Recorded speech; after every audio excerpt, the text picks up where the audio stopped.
Your snoring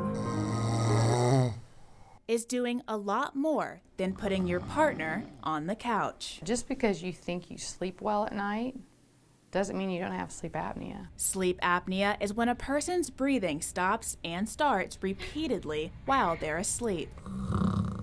A few pauses during the night is actually normal, but more than 5 times an hour is a concern. Nurse practitioner Angie Brockman has seen some of the most severe cases. And I've seen people as much as 160 times an hour, and they had no idea. They're like, I sleep fine.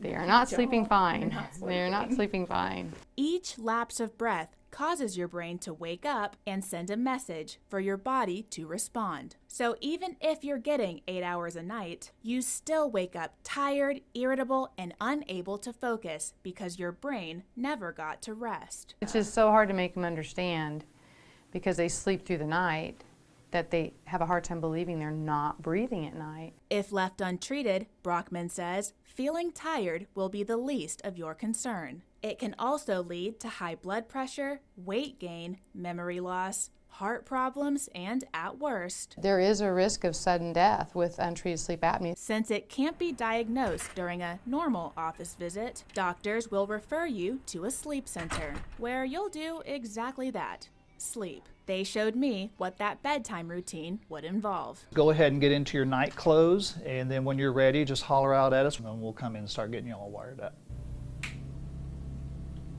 Okay. Sleep technologists then spend the next hour attaching 26 sensors all over your body. The wires on your legs are going to monitor leg movements through. We've got the ones on your chin here that's going to go on your finger. These little sensors are going to go on your nose. After the wires have been on for a little bit, you hardly even notice that they're there. We have a belt that goes around the chest and one that goes around the abdomen. How am I supposed to sleep with all of this stuff? May not be your best night of sleep.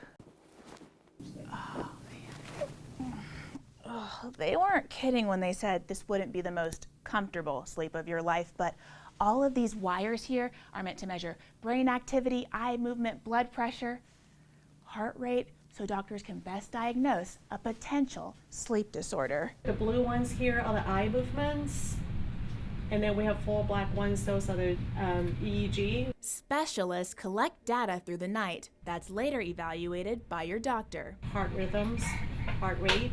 Then it's on to treatment. Some people don't realize they feel bad until they feel better. Opening the airway is key. Weight loss or sleeping on your side might help, but Brockman says CPAP therapy is the most effective way to treat sleep apnea. Continuous positive airway pressure. So it's pressurized air that's continuously going and it splints your airway open so you can't have any blockage or apneas. That sounds uncomfortable. It's not. It's more uncomfortable to not breathe at night than to have your airway open. CPAP machines are typically covered by insurance. This is considered a full face mask. And new technology has allowed for smaller masks and quieter machines. They're comfortable. So quiet that your partner might even come back to bed. After all, they'd much rather listen to your assisted breathing than hear you struggle to breathe at all. Tori Mason, 13, Snooze.